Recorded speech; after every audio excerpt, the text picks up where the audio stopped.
Hello everyone, स्वागत है आप सभी का हमारे यूट्यूब चैनल पर। आज है 27 जनवरी 2022 और आज की करंट अफेयर्स हम शुरू करते हैं। देखिएगा, कल आपको जैसे कि पता है, कल हमने गणतंत्र दिवस मनाया है। और ये कौन से नंबर का गणतंत्र दिवस मनाया है? तो हमने 73वें नंबर का गणतंत्र दिवस कल मनाया है।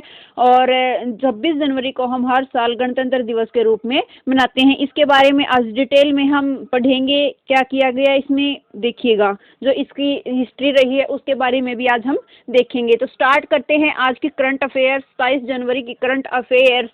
फर्स्ट क्वेश्चन क्या है कि पीएमएलए ये क्या है? इसकी फुल फॉर्म क्या होगी? इसकी फुल फॉर्म होगी प्रिवेंशन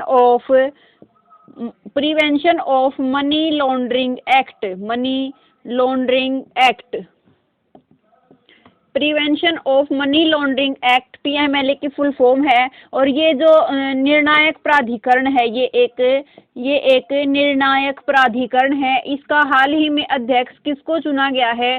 तो इसका जो हाल ही में अध्यक्ष नियुक्त किया गया है, ये किया गया विनोदानंद झा को। विनोदानंद झा को इसका अध्यक्ष नियुक्त किया गया है। Prevention of money laundering act, इसका अध्यक्ष विनोदानंद झा को हाल ही में नियुक्त किया गया है। ठीक है, उसके बाद नेक्स्ट क्वेश्चन देखिएगा। नेक्स्ट है माई सीजीएचएस। ये जो मोबाइल ऐप है, ये किसके द्वारा लॉन्च किया गया है? मोबाइल ऐप ये लॉन्च किया गया है, तो ये किसके द्वारा लॉन्च किया गया है? ये सेंट्रल गवर्नमेंट हेल्थ स्कीम है। ये इसकी जो फुल फॉर्म है सीजीएचएस की, तो इसकी फुल फॉर्म होगी सेंट्रल गवर्नमेंट हेल्थ स्कीम। अब ये हेल्थ से रिलेटेड स्कीम है, तो हमारे हेल्थ मिनिस्टर कौन है? स्वास्थ्य मंत्री कौन है? तो जिनके मन में सुख है, मनसुख मंडाविया हमारे स्वास्थ्य मंत्री हैं। उन्होंने ही माई सीजीएचएस जो ऐप है, मोबाइल ऐप है, इसको लॉन्च किया है। ठीक है, उसके बाद नेक्स्ट देखिएगा कि जो द एंजल्स ऑफ कैलाश पुस्तक है, ये किसने लिखी है? द एंजल्स ऑफ कैलाश पुस्तक लिखी है सुबीरा प्रसाद के द्वारा। द एंजल्स ऑफ कैलाश, ये पुस्तक किसके द्वारा लिखी गई है? तो इसकी लेखक हैं सुबीरा प्रसाद इसकी लेखिका हैं। ठीक है, और उसके बाद देखिएगा, हाल ही में एक पुस्तक लिखी गई थी, ऑटोबायोग्राफी है ये, इंडोमिटेबल। तो ये किसके द्वारा लिखी गई थी? अरुंधति भट्टाचार्य के द्वारा ये पुस्तक लिखी गई थी। ठीक है, अरुंधति भट्टाचार्य के द्वारा। और ममता बियॉन्ड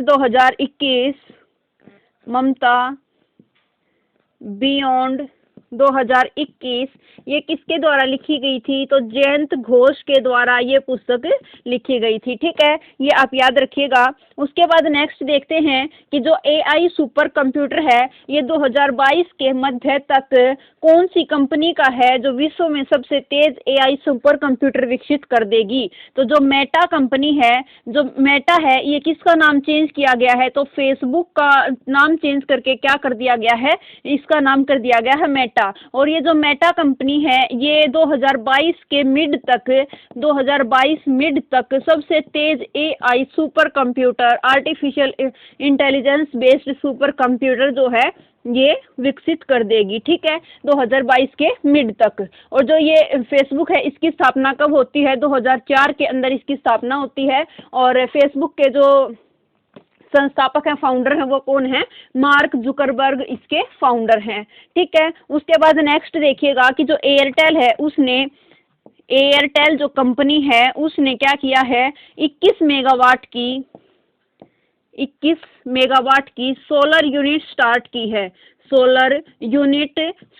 की है। ये कहाँ पर की गई है? एयरटेल के द्वारा 21 मेगावाट सोलर यूनिट कहाँ पर स्टार्ट की गई है?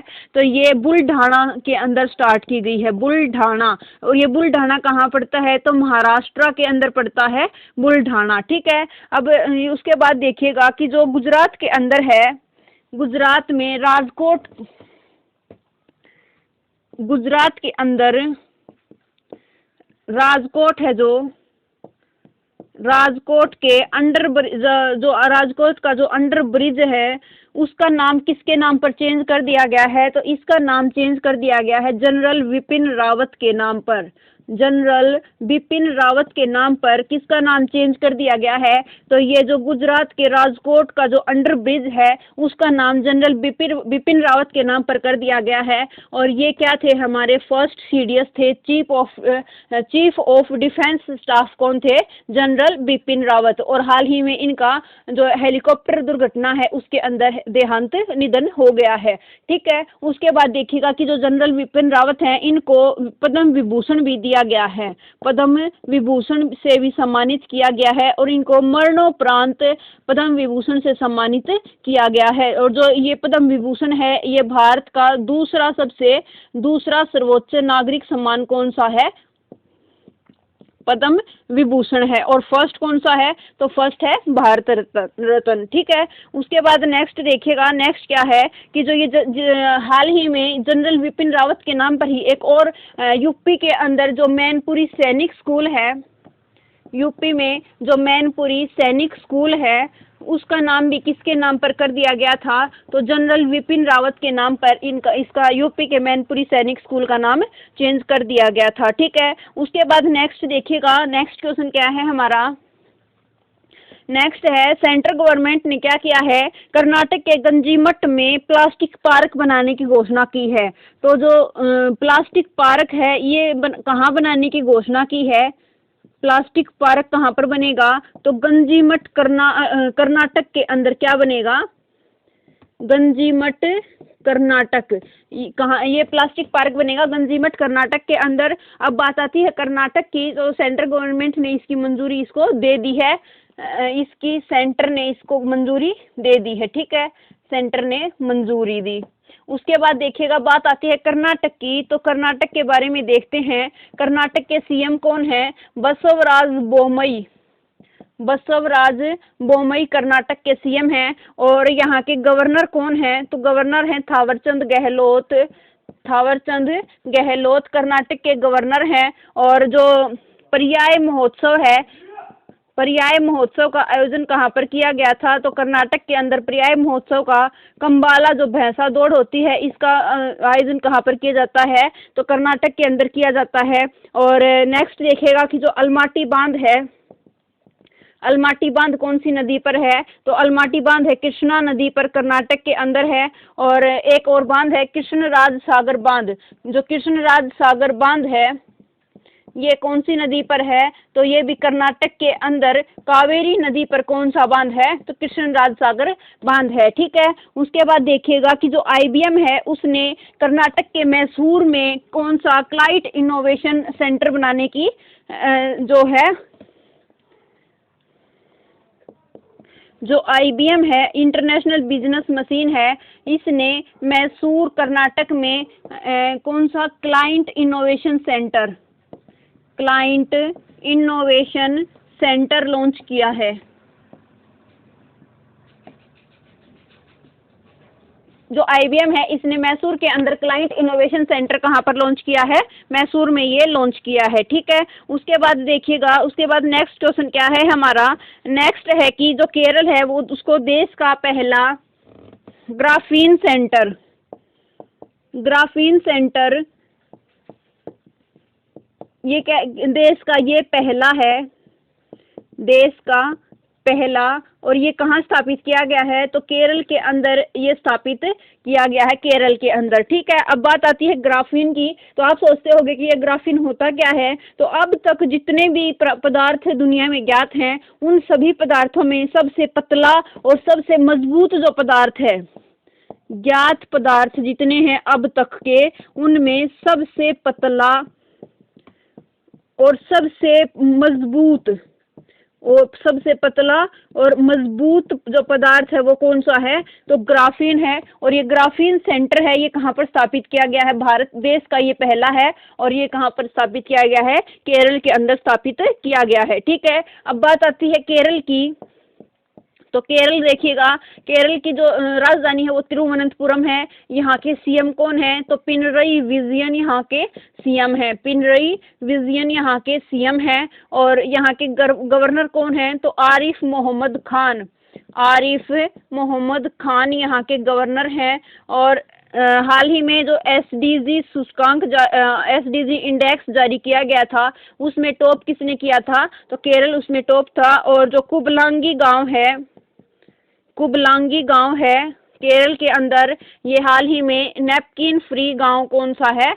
नैपकिन फ्री गांव घोषित किया गया था कुबलांगी गांव केरल को, ठीक है। और जो तिरंगा पहल है उसके तहत रैपिड स्क्रीनिंग कौन से राज्य ने करवाई है? तो केरल राज्य ने तिरंगा पहल के तहत रैपिड स्क्रीनिंग करवाई है। और इसने ही पद्म शैली पुरस्कार स्थापित करने की घोषणा भी इसने केरल राज्य के द्वारा की गई है, ठीक है। और जो केरल हाईकोर्ट है, केरल हाईकोर्ट है, इसने क्या किया है कि जो ट्रांसजेंडर हैं उनको एनसीसी में, ट्रांसजेंडर को एनसीसी में प्रवेश की अनुमति दे दी है, प्रवेश की अनुमति। नेक्स्ट देखिएगा, नेक्स्ट क्या है कि जो ड्रोन फोरेंसिक रिसर्च सेंटर है, ड्रोन फोरेंसिक रिसर्च सेंटर, ये कहाँ पर स्थित है? तो ड्रोन फोरेंसिक रिसर्च सेंटर भी कहाँ पर है? केरल के अंदर स्थित है। और जो भारतीय मसाला अनुसंधान संस्थान है, भारतीय मसाला अनुसंधान संस्थान, ये कहाँ पर खुला है? तो कोझिकोड केरल के अंदर,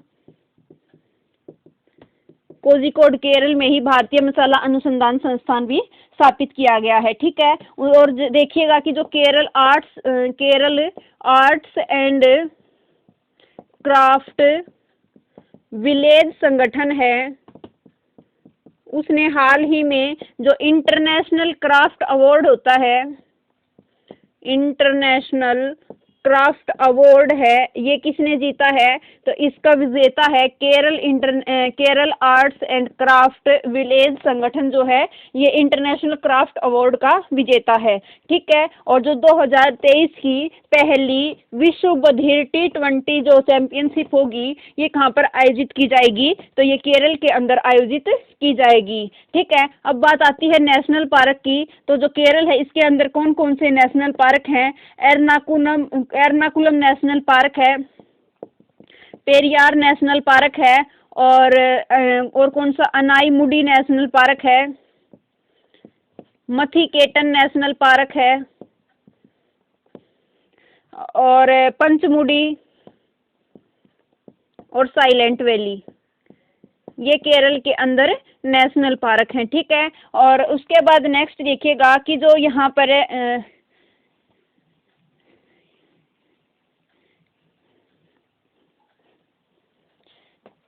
त्योहार कौन कौन से हैं? तो ओणम त्योहार और मकरविलक्कू त्योहार, मकरविलक्कू त्योहार, ये कहाँ से रिलेटेड हैं? तो ये केरल के अंदर आयोजित किए जाते हैं ओणम और मकरविलक्कू त्योहार, ठीक है।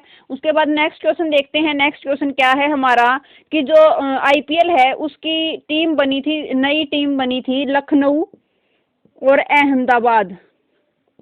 लखनऊ जो टीम है इसने अपना ऑफिशियल नेम की, जो इसका ऑफिशियल नेम है उसकी घोषणा हो गई है, ऑफिशियल नेम की घोषणा हो गई है। इसका अब ऑफिशियल नेम है, ये क्या होगा? तो इसका ऑफिशियल नेम होगा Lucknow super giants. Lucknow super giants, ये अब लखनऊ की टीम का आईपीएल के अंदर ऑफिशियल नेम होगा, ठीक है। अब बात करते हैं आईपीएल के बारे में। आईपीएल का जो 2022 में देखिएगा, आईपीएल इंडियन प्रीमियर लीग, और इसका जो 2021 के अंदर जो संस्करण हुआ था, ये कौन सा संस्करण था? 14वां इसका संस्करण था। और ये कहाँ पर आयोजित हुआ था? यूएई, संयुक्त अरब अमीरात के अंदर इसका आयोजन, पहले इसका आयोजन भारत के अंदर किया जाना था, लेकिन इसका बाद में आयोजन कहाँ पर स्थानांतरित कर दिया गया? कहाँ हुआ इसका? यूएई के अंदर इसका आयोजन किया गया, ठीक है। इसके अंदर जो विजेता थी वो कौन थी? तो इसके अंदर विजेता थी Chennai super Kings, Chennai super Kings इसके अंदर विजेता थी। और जो ये चेन्नई सुपर किंग्स है, इसने टोटल कितनी बार आईपीएल का खिताब अपने नाम किया है? तो टोटल 4 बार इसने ये खिताब अपने नाम किया है। और सर्वाधिक बार विजेता कौन सी टीम रही है? सर्वाधिक बार विजेता कौन सी टीम रही है? तो मुंबई इंडियंस जो है ये 5 बार आईपीएल की विजेता रही है। ठीक है। और जो ये आईपीएल है, इसका जो स्पॉन्सरशिप थी वो किसके पास थी? तो वीवो के पास इसकी स्पॉन्सरशिप थी। ठीक है। नेक्स्ट देखिएगा कि पर्पल कैप किसने, जो सबसे ज्यादा जो विकेट रन बनाते हैं उसको मिलती है पर्पल कैप। और पर्पल कैप किसको मिली? तो हर्षद पटेल को मिली पर्पल कैप। और ऑरेंज कैप किसको मिली? ऑरेंज कैप तो जो ऋतुराज गायकवाड़ हैं उनको दी गई ऑरेंज कैप, ऋतुराज गायकवाड़ को। ठीक है। उसके बाद नेक्स्ट देखिएगा कि जो आईपीएल का 2022 में जो संस्करण होगा वो कौन से नंबर का होगा? 2022 में इसका संस्करण होगा 15वें नंबर का। और 2022 में इसका संस्करण होगा 15वें नंबर का। और 2022 के अंदर इसकी जो स्पॉन्सरशिप है वो किसको मिली है? तो टाटा ग्रुप है, इसको इसकी स्पॉन्सरशिप मिली है। ठीक है। और नेक्स्ट देखिएगा कि अब इसके अंदर टोटल टीम कितनी होंगी? टोटल टीम कितनी होंगी? 10। जो न्यू बनी है वो कौन कौन सी हैं? लखनऊ, जो लखनऊ है इसका ऑफिशियल नेम क्या है? लखनऊ सुपर जायंट्स इसका ऑफिशियल नेम बना दिया गया है। और सेकंड कौन सी बनी है? तो अहमदाबाद सेकंड, इसके अंदर 2 टीम ऐड हुई हैं, लखनऊ और अहमदाबाद। ठीक है। अब इसमें टोटल 10 टीम इसके अंदर खेलेंगी। ठीक है। और इसमें सबसे महंगे खिलाड़ी कौन थे? तो क्रिस मॉरिस इसमें सबसे महंगे खिलाड़ी थे। जो किसने खरीदे थे? तो राजस्थान रॉयल्स जो है उसने इसमें क्रिस मॉरिस को सबसे महंगे खिलाड़ी के रूप में खरीदा था। ठीक है। उसके बाद नेक्स्ट क्वेश्चन देखिएगा कि जो वीरता के लिए पुरुष पदक है, वीरता के लिए पुरुष पदक, ये इसकी सर्वाधिक संख्या से किसको सम्मानित किया गया है? इसकी जो सर्वाधिक संख्या है उसको वो किसको मिली है? सर्वाधिक संख्या में जो पदक मिले हैं वो किसको दिए गए हैं? तो जम्मू एंड कश्मीर को ये दिए गए हैं। और इसके लेफ्टिनेंट गवर्नर कौन है? तो मनोज सिन्हा इसके लेफ्टिनेंट गवर्नर हैं। ठीक है, ये याद रखिएगा। और 2019 के अंदर ये पहले 370 आर्टिकल है, ये जम्मू कश्मीर के लिए विशेष प्रावधान के लिए बनाया गया था। और जो अब इसको 2019 के अंदर इसको हटा दिया गया और 2019 में इसको एक यूटी घोषित किया गया और बाद में इसको राज्य की श्रेणी में बना दिया गया। लेकिन अब इसका जो परिसीमन आयोग है उसको हटा करके इसको फिर से यूटी के रूप में बनाया जाएगा। ठीक है। नेक्स्ट क्वेश्चन देखिएगा। नेक्स्ट क्या है कि जो सेंट्रल ड्रग रिसर्च इंस्टीट्यूट है, सेंट्रल ड्रग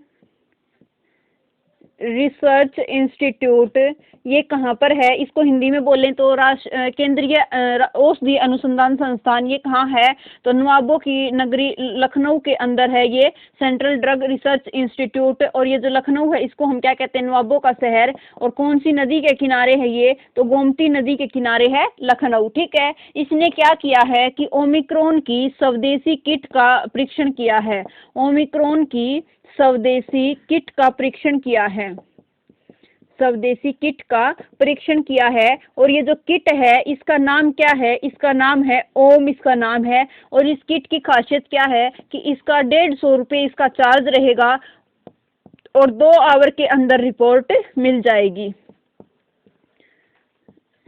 रिपोर्ट मिल जाएगी 2 घंटे के अंदर। उसके बाद नेक्स्ट देखिएगा कि जो ओमिक्रॉन है इसका जो वेरिएंट है ये B.1.529, ये कौन सा वेरिएंट है? तो ये कोविड-19 का वेरिएंट है और इसका नाम क्या है? ओमिक्रॉन इसका नाम है। और ये कहाँ से आया था? तो साउथ अफ्रीका में ये वेरिएंट जो है ये पाया गया था। ठीक है। उसके बाद देखिएगा B.1.1.617.1, ये कौन सा वेरिएंट है? तो ये है कप्पा वेरिएंट। और B.1.617.2, ये कौन सा वेरिएंट है? तो डेल्टा वेरिएंट कौन सा है? ये B.1.617.2। और हाल ही में दिल्ली के अंदर कौन सा क्रोन पाया गया है, तो डेल्टा क्रोन दिल्ली के अंदर पाया गया है। Deltacron, delta plus omicron मिला करके क्या पाया गया है, डेल्टा क्रोन, जिसके अंदर जो डेल्टा वेरिएंट है इसके भी लक्षण है और ओमिक्रॉन वेरिएंट है इसके भी लक्षण पाए गए हैं। ठीक है, उसके बाद नेक्स्ट देखिएगा कि जो नेशनल इंस्टीट्यूट ऑफ वायरोलॉजी है ये कहाँ पर स्थित है।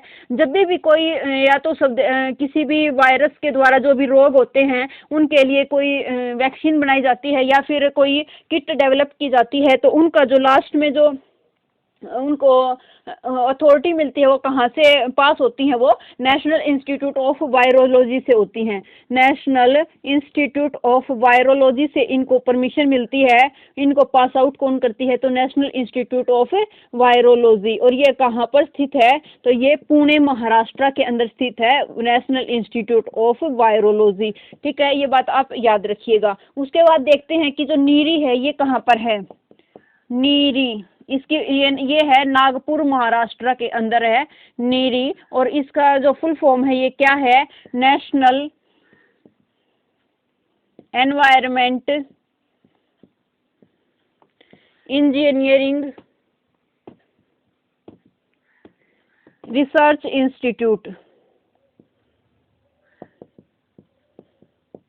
ये इसकी फुल फॉर्म है। इसको शॉर्ट फॉर्म में बोलते हैं नीरी। ठीक है, उसके बाद नेक्स्ट क्वेश्चन देखिएगा। नेक्स्ट क्वेश्चन क्या है कि जो नेपच्यून स्ट्राइक है, ये नेपच्यून स्ट्राइक 2020 ये एक अभ्यास है।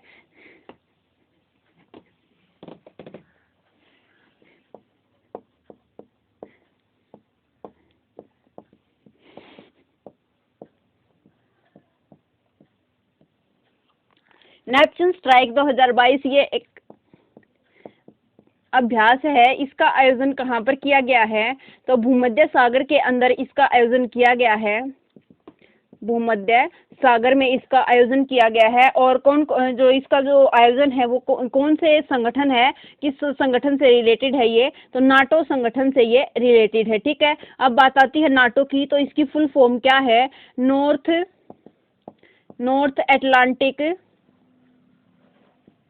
अटलांटिक ट्रीटी ऑर्गेनाइजेशन इसकी फुल फॉर्म है।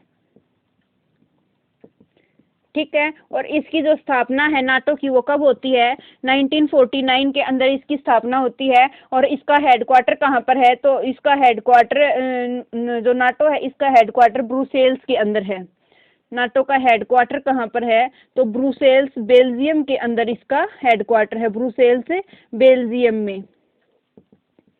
और जब स्टार्टिंग में इसमें जब इसकी जो स्थापना हुई 1949 के अंदर, तो इसमें कितने सदस्य देश थे, तो इसमें सदस्य देश थे 12। और हाल ही में इसमें जो वर्तमान में सदस्य देश हैं, वर्तमान में कितने हैं, तो 30 सदस्य देश हैं वर्तमान में। और जो नवीनतम है, मतलब 30वां जो सदस्य है वो कौन सा है, नवीनतम मतलब 30th जो है ये है नॉर्थ मैसेडोनिया।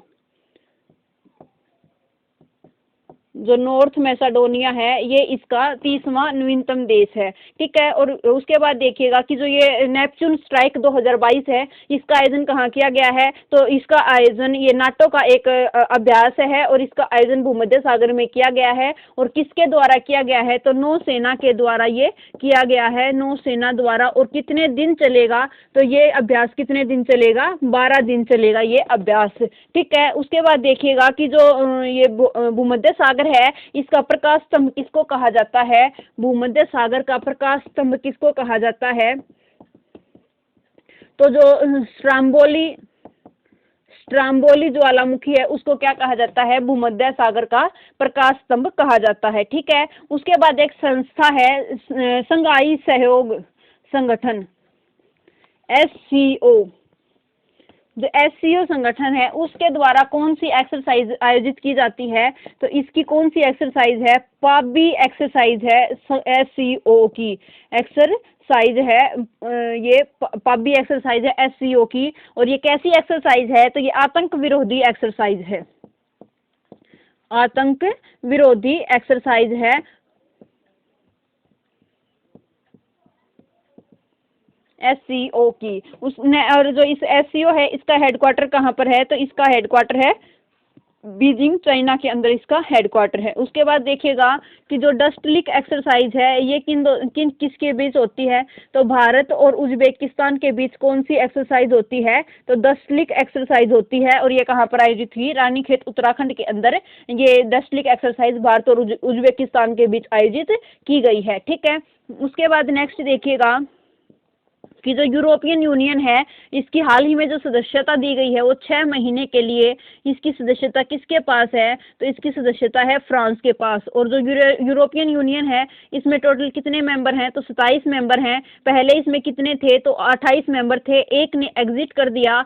और किसने एग्जिट किया, तो ब्रिटेन ने इसके अंदर से एग्जिट कर दिया। और इसको क्या कहते हैं हम, तो ब्रेग्जिट। इस ये जो घटना हुई, ब्रिटेन ने इससे एग्जिट किया है, इस घटना को हम क्या कहते हैं, ब्रेग्जिट कहते हैं। ठीक है, उसके बाद देखिएगा कि जो वर्ल्ड वॉर है, वर्ल्ड वॉर फर्स्ट, ये कब हुआ था, तो 1914 से 1919 तक कौन सा वर्ल्ड वॉर चलता है, वर्ल्ड वॉर फर्स्ट। ये कब से कब तक चलता है, 1914 से 1919 तक वर्ल्ड वॉर फर्स्ट चलता है। उसके बाद जो वर्ल्ड वॉर सेकंड है ये कब से कब तक, तो 1939 से 1945 तक वर्ल्ड वॉर सेकंड चलता है। उसके बाद जो नाटो और वार्सा है, नाटो संगठन और जो वार्सा है, ये जो नाटो संगठन है इसका नेतृत्व कौन करता है, यूएसए इसका नेतृत्व करता है। ठीक है, और जो वार्सा है इसका कौन करता है, तो सोवियत संघ इसका नेतृत्व करता है। सोवियत संघ वार्सा का नेतृत्व करता है और जो नाटो है इसका यूएसए नेतृत्व करता है। और इन दोनों जो ये दोनों संगठन है, इनका जो ये युद्ध हुआ था, इनके बीच में जो युद्ध हुआ था उसको हम क्या कहते हैं, कोल्ड वार या शीत युद्ध हम उसको कहते हैं, शीत युद्ध। और ये जो ये शीत युद्ध है ये कब से कब तक हुआ है, तो 1947 से 1991 तक, 1947 से 1991 तक कौन सा युद्ध चलता है, कोल्ड वार चलता है नाटो और वार्सा के बीच, मतलब कह सकते हैं हम यूएसए और सोवियत संघ के बीच। ठीक है, और जो ये वार्सा एक्ट है, वार्सा पैक्ट है, ये कब स्टार्ट होता है, तो 1955 के अंदर वार्सा पैक्ट स्टार्ट होता है और 1991 के अंदर ये डिसॉल्व होता है। ठीक है, ये आप याद रखिएगा। उसके बाद देखते हैं नेक्स्ट क्वेश्चन क्या है हमारा। नेक्स्ट क्वेश्चन है कि जो 25 जनवरी है, 25 जनवरी को हाल ही में कौन सा राज्य है जिसने अपना स्थापना दिवस मनाया है, तो 25 जनवरी को हिमाचल प्रदेश ने अपना स्थापना दिवस मनाया है। जो हिमाचल प्रदेश है इसकी स्थापना होती है 25 जनवरी 1971 को इसकी स्थापना होती है। और ये इसको एक पूर्ण राज्य का जो दर्जा मिलता है वो कब मिलता है, तो 25 जनवरी 1971 को इसको पूर्ण राज्य का दर्जा मिलता है। और हिमाचल प्रदेश के अंदर अभी हाल ही में कितने जिले हैं, तो 12 जिले हिमाचल प्रदेश के अंदर हैं। और इसकी ग्रीष्मकालीन राजधानी कौन सी है, तो शिमला इसकी ग्रीष्मकालीन राजधानी है। और जो धर्मशाला है ये इसकी शीतकालीन राजधानी है। ठीक है, उसके बाद नेक्स्ट यहाँ के जो सीएम है वो कौन है, जयराम ठाकुर यहाँ के सीएम है। और यहाँ के गवर्नर कौन है, तो राजेंद्र अरलेकर यहाँ के गवर्नर है। उसके बाद देखते हैं जो लेजिस्लेचर की जो विधानसभा की जो सीट है वो 60 है। और लोकसभा की कितनी है यहाँ पर, तो 4 लोकसभा की सीट है। और राज्यसभा की सीट कितनी है, 3 राज्यसभा की सीट है। ठीक है, इतना आप याद रखिएगा। उसके बाद देखते हैं कि यहाँ का राजकीय पशु क्या है। राजकीय पशु इन्होंने हाल ही में घोषित किया है, हिम तेंदुआ को इन्होंने अपना राजकीय पशु बनाया है, जिसको हम इंग्लिश में क्या कहते हैं, स्नो लियोपर्ड इसको इंग्लिश में कहा जाता है। उसके बाद राजकीय पक्षी क्या है यहाँ का, तो राजकीय पक्षी है वेस्टर्न ट्रेपागोन। वेस्टर्न ट्रेपागोन यहाँ का राजकीय पक्षी है। और यहाँ का जो राजकीय फूल है, ये फूल कौन सा है, तो यहाँ राजकीय फल जो है ये है सेब। और राजकीय वृक्ष कौन सा है, तो देवदार का वृक्ष है इनका राजकीय वृक्ष। और जो राजकीय मछली है वो कौन सी है, तो गोल्डन महशीर यहाँ की राजकीय मछली है। ठीक है, उसके बाद नेक्स्ट क्वेश्चन देखिएगा। नेक्स्ट इसी में देखिएगा, हिमाचल प्रदेश के बारे में हम डिटेल से देख रहे हैं। तो यहाँ पर नेशनल पार्क कौन कौन से हैं, तो खीरगंगा नेशनल पार्क कहाँ पर है, तो ये नेशनल पार्क है हिमाचल प्रदेश के अंदर। और उसके बाद पिन वैली और यहाँ ग्रेट हिमालय, ये नेशनल पार्क कहाँ पर हैं, तो ये हिमाचल प्रदेश के हैं, हिमाचल प्रदेश के अंदर हैं ये नेशनल पार्क। और उसके बाद दर्रे देखते हैं, तो शिपकिला दर्रा और रोहतांग दर्रा ये कहाँ पर हैं? तो ये हिमाचल प्रदेश के अंदर हैं। और बोमडीला दर्रा, ठीक है। ये 3 दर्रे, बोमडीला नहीं, बारालाचा दर्रा, बारालाचा। और जो शिपकिला दर्रा है, यहीं से जो सतलुज नदी है वो इंडिया में प्रवेश करती है, भारत में प्रवेश करती है, ठीक है, शिपकिला दर्रे से। उसके बाद नेक्स्ट देखिएगा कि जो बच्चों का सहारा फोन हमारा, ये जो पहल है ये कहाँ पर स्टार्ट की गई है? तो इसमें हिमाचल प्रदेश के अंदर ये पहल स्टार्ट की गई है, बच्चों का सहारा फोन हमारा। और इसमें कौन सी जो अभिनेत्री है उसने हाथ मिलाया है? तो जो यामी गौतम अभिनेत्री है उसने इसमें हाथ मिलाया है हिमाचल प्रदेश के अंदर। और जो फर्स्ट LPG युक्त और धुआं मुक्त राज्य कौन सा है? तो हिमाचल प्रदेश है ये फर्स्ट LPG युक्त और धुआं मुक्त। 100% वैक्सीनेशन मतलब डबल डोज वाला राज्य कौन सा है? तो ये है हिमाचल प्रदेश। और 100% वैक्सीनेशन में जो शहर है वो कौन सा है? तो ये है हिमाचल प्रदेश का ही किन्नौर शहर है 100% वैक्सीनेशन वाला शहर, ठीक है। और 100% LPG गैस कनेक्शन कहाँ पर है? तो ये भी हिमाचल प्रदेश के अंदर है LPG गैस कनेक्शन। उसके बाद देखिएगा कि जो पर्वत धारा योजना है ये कहाँ पर स्टार्ट की गई है? तो पर्वत धारा योजना ये कहाँ पर स्टार्ट की गई है? हिमाचल प्रदेश के अंदर स्टार्ट की गई है। और क्यों स्टार्ट की गई है? तो जो जल संसाधन है उनका कायाकल्प करने के लिए, जल संसाधन के कायाकल्प करने के लिए क्या चलाई गई है? ये पर्वत धारा योजना स्टार्ट की गई है हिमाचल प्रदेश के द्वारा। उसके बाद नेक्स्ट देखिएगा कि जो विश्व का सबसे ऊंचा इलेक्ट्रिक वाहन चार्जिंग स्टेशन है, विश्व का सबसे ऊंचा इलेक्ट्रिक व्हीकल चार्जिंग स्टेशन है, ये कहाँ पर है? तो ये भी हिमाचल प्रदेश के अंदर है, ठीक है। नेक्स्ट देखिएगा कि जो ई पंचायत पुरस्कार है ये 2020 का किसको दिया गया? तो 2020 का दिया गया ये हिमाचल प्रदेश को। और ई पंचायत पुरस्कार 2021 का किसको दिया गया? तो यूपी को दिया गया ई पंचायत पुरस्कार 2021, ठीक है। उसके बाद नेक्स्ट क्वेश्चन देखिएगा, नेक्स्ट क्या है कि जो हाल ही में 26 जनवरी को कौन सा दिवस मनाया गया है? तो 26 जनवरी को मनाया गया है गणतंत्र दिवस।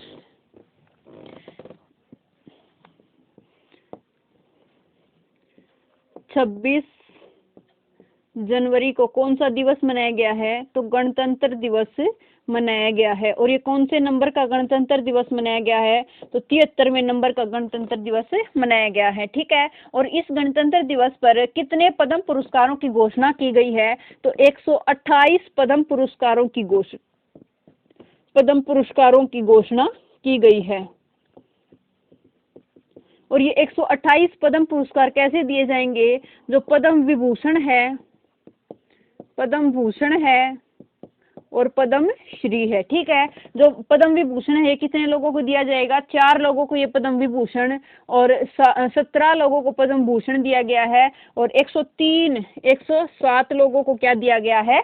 ये दिया गया पद्म श्री पुरस्कार दिया गया है, ठीक है। अब देखते हैं हम जो पद्म विभूषण दिया गया है ये किस को दिया गया है, इसके बारे में देखते हैं डिटेल से। तो जो पद्म विभूषण दिया गया है ये 4 लोगों को दिया गया है। जो 3 लोग हैं उनको तो मरणोपरांत दिया गया है। कौन कौन है? फर्स्ट है बिपिन रावत, CDS बिपिन रावत, ये हमारे फर्स्ट CDS थे, ठीक है, first chief of defence staff थे बिपिन रावत। इनको कौन सा दिया गया है? तो पद्म विभूषण पुरस्कार से इनको सम्मानित किया गया है। उसके बाद नेक्स्ट है कल्याण सिंह। इनका जो जन्म हुआ था ये कहाँ के थे? उत्तराखंड के से ये बिलोंग करते थे। और जो ये कल्याण सिंह है ये यूपी के CM बन चुके थे। और इनका संबंध कहाँ से है? यूपी से इनका संबंध है, ठीक है। उसके बाद यहाँ पर कौन है? तो राधेश्याम खेमका,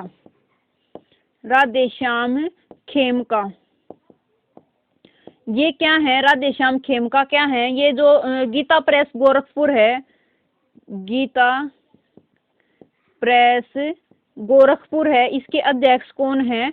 तो इसके अध्यक्ष थे राधेश्याम खेमका, और इन तीनों को मरणोपरांत दिया गया है। इन तीनों को मरणोपरांत ये पुरस्कार दिया गया, पद्म विभूषण से सम्मानित किया गया है। ठीक है। और फोर्थ रहते हैं यहाँ पर प्रभा अत्रे। प्रभा अत्रे ये क्या है? ये शास्त्रीय गायिका हैं, शास्त्रीय गायिका हैं। इनको ये चार को ये पद्म विभूषण अवार्ड दिए गए हैं। ठीक है। उसके बाद नेक्स्ट देखते हैं, ये जो पद्म विभूषण है ये भारत का जो दूसरा सर्वोच्च सम्मान है, और जो भारत का जो फर्स्ट सर्वोच्च सम्मान कौन सा है? तो भारत का फर्स्ट सर्वोच्च सम्मान है भारत रत्न। भारत रत्न भारत का फर्स्ट सर्वोच्च सम्मान है। इसकी स्थापना कब होती है? 1954 के अंदर इसकी स्थापना होती है। और फर्स्ट बार ये किस किस को दिए जाते हैं? तो जो सी राजगोपालाचारी हैं, सी राजगोपालाचारी, और कौन है? सीवी रमन और एस राधाकृष्णन, इन तीन को ये 1954 के अंदर पहला भारत रत्न दिया जाता है, पहला भारत रत्न। ठीक है, 1954 के अंदर। उसके बाद देखिएगा, अगर आ जाए कि जो पहली महिला कौन है भारत रत्न प्राप्त करता, पहली महिला कौन है? तो 1971 के अंदर मिलता है किसको? इंदिरा गांधी को मिलता है भारत रत्न 1971 के अंदर, और ये पहली महिला है भारत रत्न प्राप्त करता। उसके बाद देखते हैं कि जो पहले मरणोपरांत किसे मिला था? पहले मरणोपरांत किसे मिला था? तो 1966 के अंदर मिलता है लाल बहादुर शास्त्री को। लाल बहादुर शास्त्री को मिलता है ये मरणोपरांत। और जो पहले विदेशी कौन है? तो आज तक केवल 2 विदेशियों को ही ये भारत रत्न पुरस्कार दिया गया है। 1986 के अंदर किसको दिया गया था? तो 1986 के अंदर दिया गया था खान अब्दुल गफ्फार खान को। 1987 में खान अब्दुल गफ्फार खान को, जिन्होंने लाल कुर्ती आंदोलन की शुरुआत की थी, खान अब्दुल गफ्फार खान को। ये पाकिस्तान के हैं, मतलब थे भारतीय, लेकिन ये जब पाकिस्तान का बंटवारा हुआ तो उसके बाटे में आ गए थे खान अब्दुल गफ्फार खान। 1987 के अंदर इनको भारत रत्न से नवाजा गया था। उसके बाद जो 1990 के अंदर है, ये किसको मिला था? तो नेल्सन मंडेला को भी भारत रत्न दिया गया था 1990 के अंदर। ठीक है। अब बात आती है कि सबसे कम उम्र में किसको दिया गया? सबसे कम उम्र में किसको भारत रत्न मिला है? तो 2014 के अंदर जो सचिन तेंदुलकर हैं, क्रिकेटर सचिन तेंदुलकर को 2014 में ये दिया गया, सबसे कम उम्र में भारत रत्न दिया गया। और 2019 में दिया गया, ये किस किस को दिया गया? 2019 में 3 व्यक्तियों को दिया गया, नानाजी देशमुख, भूपेन हजारिका और प्रणब मुखर्जी। इन 3 को 2019 के अंदर दिया गया। ठीक है। अब बात आती है कि जो संविधान, ये 26 जनवरी है, इसको गणतंत्र दिवस मनाया जाता है। जो गणतंत्र है इसका मतलब क्या होता है? गणतंत्र का मतलब, गणतंत्र जो शब्द है इसका मतलब क्या होता है कि जो कोई भी देश है वो गणतंत्र कब कहलाएगा, रिपब्लिक कब कहलाएगा? जब उसका जो राष्ट्रीय अध्यक्ष है, मतलब जो राष्ट्रपति है, अगर डायरेक्ट कहें तो राष्ट्रपति है, वो चुना हुआ होगा, नहीं कि वंशानुगत न होकर चुना हुआ जो जब राष्ट्रपति होगा तो वो देश क्या कहलाएगा? गणराज्य कहलाएगा, गणतंत्र कहलाएगा। ठीक है। जैसे कि जो यूके है, ब्रिटेन के अंदर, ब्रिटेन जो है ये अभी भी, यूके अभी भी गणतंत्र नहीं है, वो एक रिपब्लिक कंट्री नहीं है। और इंडिया जो है, इसका जो राष्ट्रपति है, राष्ट्रीय अध्यक्ष है, ये चुना जाता है और वंशानुगत नहीं है। इसीलिए जो इंडिया है ये रिपब्लिक है, रिपब्लिक कंट्री है, और जो यूके है ये एक रिपब्लिक कंट्री नहीं है। ठीक है। तो जो रिपब्लिक मैंने आपको बता दिया कि क्या होता है, जिसका जो राष्ट्रीय अध्यक्ष होता है, मतलब राष्ट्रपति होता है, ये वंशानुगत न होकर इलेक्टेड होता है। उसके बाद नेक्स्ट देखिएगा क्या है कि जो संविधान है,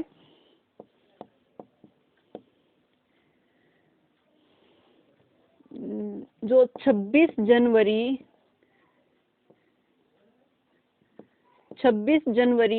1950 को हमारा संविधान जो है ये लागू होता है। 26 जनवरी 1950 को हमारा संविधान लागू होता है, और इसीलिए 26 जनवरी को क्या मनाया जाता है? ये 26 जनवरी को मनाया जाता है, गणतंत्र दिवस मनाया जाता है। लेकिन ये 26 जनवरी को ही क्यों मनाया जाता है? हमारा जो संविधान है ये कब बनकर तैयार हो गया था? तो 26 नवंबर 1949 को हमारा संविधान बनकर तैयार हो गया था, ठीक है। लेकिन ये 26 जनवरी 1950 को क्यों 26 जनवरी ही क्यों? तो जो 26 जनवरी 1930 है, उस दिन प्रथम पहला स्वाधीनता दिवस मनाया गया था। स्वाधीनता दिवस मनाया गया था 26 जनवरी 1930 को, और इस दिन पूर्ण स्वराज्य की जो मांग है वो कर दी गई थी, ठीक है, 26 जनवरी 1930 को। इसीलिए इस 26 जनवरी की याद में ही ये 26 जनवरी को लागू किया गया, और 26 जनवरी के दिन ही हम क्या मनाते हैं? गणतंत्र दिवस मनाते हैं, ठीक है। अब देखिएगा कि जो संविधान के बारे में, जो संविधान का निर्माण कैसे कैसे हुआ, उसके बारे में कुछ शॉर्टली कुछ देखते हैं इम्पोर्टेंट बातें। जो संविधान सभा है इसकी बैठकें होती हैं। इसकी 3 बैठक हुई। इसकी 3 बैठक कब कब हुई? तो एक बैठक होती है 9 दिसंबर 1946 को इसकी पहली बैठक होती है, और 11 दिसंबर 1946 को इसकी दूसरी बैठक, और 13 दिसंबर 1946 को इसकी तीसरी बैठक होती है, ठीक है। उसके बाद क्या होता है? इसमें अस्थायी अध्यक्ष किसको चुना जाता है? इसमें अस्थायी अध्यक्ष चुना जाता है सच्चिदानंद सिन्हा को। किसको चुना जाता है? सच्चिदानंद सिन्हा को इसमें अस्थायी अध्यक्ष चुना जाता है, सच्चिदानंद सिन्हा। और इसमें किसको, जो अध्यक्ष हैं, स्थायी अध्यक्ष चुने जाते हैं, कौन? डॉक्टर राजेंद्र प्रसाद इसमें स्थायी अध्यक्ष चुने जाते हैं, ठीक है। और उपाध्यक्ष कौन चुने जाते हैं? उपाध्यक्ष तो HC मुखर्जी यहाँ पर उपाध्यक्ष चुने जाते हैं। और यहाँ पर जो संवैधानिक सलाहकार हैं, वो कौन चुने जाते हैं? तो BN राव यहाँ पर क्या चुने जाते हैं? संवैधानिक सलाहकार चुने जाते हैं, ठीक है। उसके बाद जो 13 दिसंबर 1946 है, इसको क्या होता है कि जो जवाहरलाल नेहरू हैं वो क्या पेश करते हैं? जवाहरलाल नेहरू उद्देश्य प्रस्ताव पेश करते हैं। जवाहरलाल नेहरू। और जो ये उद्देश्य प्रस्ताव है ये कब अपनाया जाता है? उद्देश्य प्रस्ताव पेश कब किया जाता है? तो 13 दिसंबर 1946 को उद्देश्य प्रस्ताव पेश किया जाता है। किसके द्वारा? तो जवाहरलाल नेहरू के द्वारा ये पेश किया जाता है। और इसको अपनाया कब जाता है? तो 22 जनवरी 1947 को उद्देश्य प्रस्ताव को अपनाया जाता है, ठीक है। आप इतनी याद रखिएगा। उसके बाद देखते हैं 22 जनवरी 1947 को हमने उद्देश्य प्रस्ताव जो है ये अपना लिया है। उसके बाद 22 जुलाई 1947 को जो हमारा राष्ट्रीय झंडा है कौन सा? तिरंगा, इसको अपनाया जाता है। इसको कब अपनाया जाता है? तो 22 जुलाई 1947 को राष्ट्रीय झंडे को अपनाया जाता है। और ये जो राष्ट्रीय झंडा है इसका जो डिजाइन है ये किसने तैयार किया था? तो पिंगली वेंकैया ने ये जो राष्ट्रीय झंडा है इसका डिजाइन तैयार किया था। 22 जुलाई 1947 को हमारा राष्ट्रीय झंडा अपनाया जाता है, ठीक है। उसके बाद क्या होता है कि 26 नवंबर 1949 को संविधान बनकर तैयार हो जाता है। संविधान बनकर तैयार। और संविधान बनने में टाइम कितना लगता है? तो जो संविधान बनने में टाइम लगता है ये है 2 वर्ष 11 महीने 18 दिन, ये संविधान बनने में टाइम लगता है, ठीक है। और जो संविधान को अपनाया जाता है ये कब अपनाया जाता है? तो 26 जनवरी 1950 को संविधान को अपनाया जाता है। और इस संविधान सभा की जो अंतिम बैठक होती है ये कब होती है? 24 जनवरी 1950 को इसकी अंतिम बैठक होती है। 24 जनवरी 1950 को 24 जनवरी 1950 को संविधान सभा की अंतिम बैठक होती है। संविधान सभा की अंतिम बैठक। और इस बैठक के अंदर ही जो राष्ट्रीय गान है हमारा, राष्ट्रीय गान किसने लिखा था? रविंद्रनाथ टैगोर ने। और जो राष्ट्रीय गीत है वंदे मातरम किसने लिखा? बंकिम चंद्र चटर्जी ने। तो इन दोनों को अपनाया जाता है 24 जनवरी 1950 को, इन दोनों को अपनाया जाता है संविधान की सभा की जो अंतिम बैठक होती है उसके अंदर। ठीक है, उसके बाद जो 26 जनवरी 1950 को मैंने बता दिया क्या बनाया जाता है, अपनाया जाता है, हमारा संविधान अपनाया जाता है। और जो भारतीय संविधान है उसको किसने लिखा था? तो ये भारतीय संविधान सबसे लंबा संविधान है और इसको लिखा था प्रेम नारायण रायजादा के द्वारा, इसको लिखा गया था। और जो भारतीय संविधान है इसकी प्रारूप समिति बनी थी। प्रारूप समिति के में कितने मेंबर थे? तो टोटल इसमें 7 मेंबर थे। और इसके अध्यक्ष कौन थे? तो BR अम्बेडकर इसके अध्यक्ष थे। भीमराव अंबेडकर इसके अध्यक्ष थे। और जो मूल संविधान था जो 1950 के अंदर अपनाया गया था, लागू हुआ था, इसमें आर्टिकल कितने थे? तो इसमें आर्टिकल थे 395। लेकिन अब भाग वगैरह ऐड होकर के टोटल भाग कितने हो चुके हैं? तो 466 के लगभग अब इसके भाग हो चुके हैं। ठीक है, और उसमें भाग कितने हैं? 22 भाग है। मतलब जो आर्टिकल हैं इनमें संशोधन होकर के ABCD करके कितने हो चुके हैं? ये 466 हो चुके हैं। लेकिन अभी भी मूल तो 395 ही है, लेकिन इनमें संविधान करके जो इनके पार्ट हैं ABCD करके वो 466 हो चुके हैं टोटल। और जो भाग थे ये 25 हैं और ये भी ऐसे ही पार्ट करके 25 हो चुके हैं। और जो अनुसूची मतलब शेड्यूल थी ये कितनी थी? 8 हमारी मूल संविधान में थी, अब 12 हो चुकी हैं। संविधान संशोधन के द्वारा इनको ऐड किया गया है। ठीक है,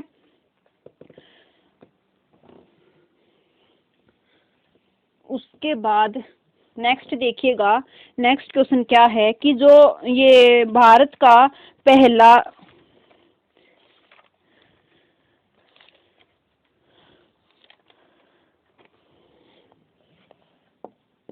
भारत की पहली पैरा बैडमिंटन अकादमी, ये भारत की पहली पैरा बैडमिंटन अकादमी कहाँ पर स्थापित की जाएगी? तो ये नवाबों के शहर लखनऊ के अंदर ये स्थापित की जाएगी भारत की पहली ये पैरा बैडमिंटन अकादमी। पैरा का मतलब क्या होता है? दिव्यांग। ठीक है, पैरा का मतलब होता है दिव्यांग। और इसका उद्देश्य क्या होगा? इसका उद्देश्य होगा कि जो 2024 के अंदर जो ओलंपिक होंगे, कौन से ओलंपिक? तो 2024 में कौन से ओलंपिक होंगे आप बताइएगा, कमेंट करके बताइएगा 2024 में कौन से नंबर के ओलंपिक होंगे और ये कहाँ पर होंगे? तो पेरिस फ्रांस के अंदर होंगे। इनमें भारत जो है ओलंपिक और पैरा ओलंपिक दोनों के अंदर ही बेहतर प्रदर्शन करे उसके अभ्यास के लिए कौन सी एकेडमी स्थापित की गई है? भारत की पहली पैरा बैडमिंटन अकेडमी स्थापित की गई है। ठीक है,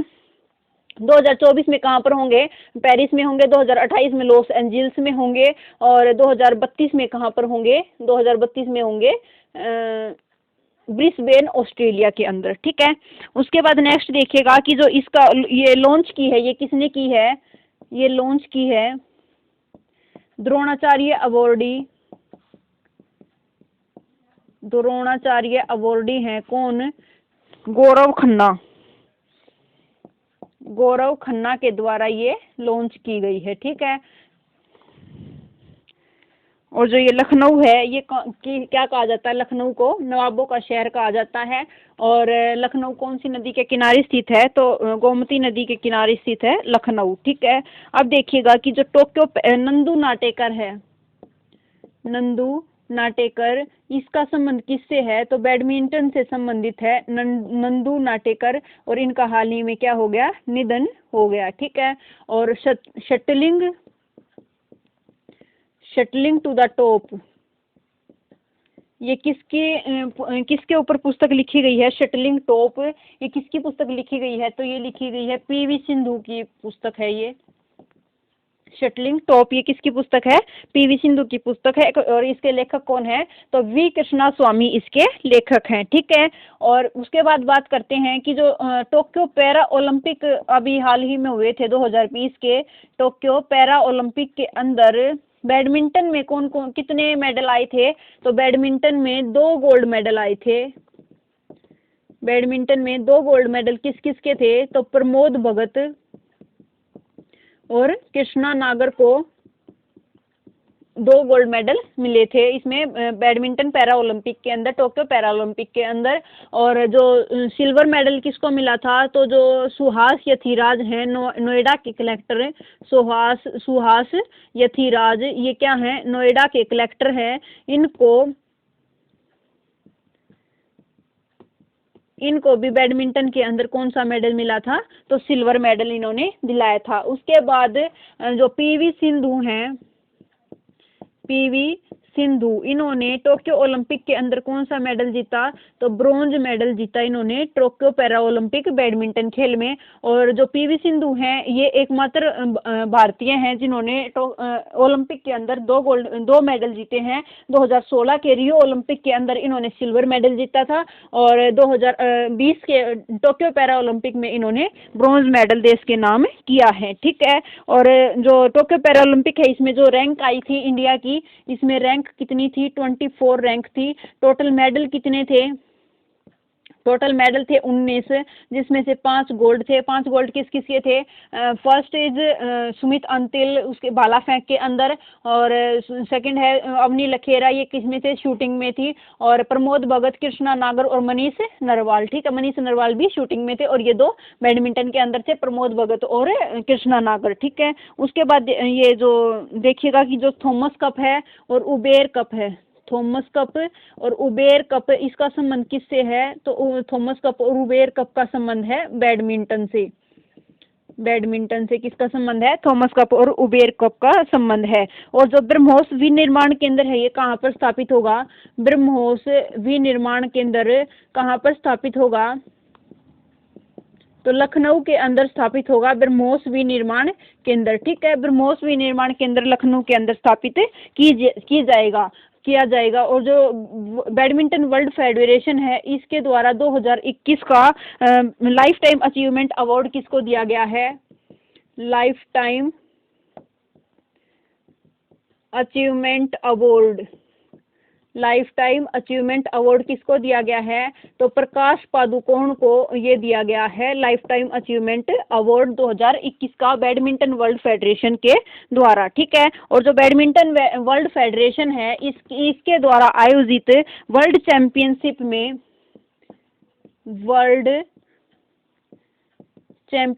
में सिल्वर मेडल किस भारतीय ने जीता है, तो सिल्वर मेडल जीतने वाले फर्स्ट भारतीय बने हैं किदाम्बी श्रीकांत।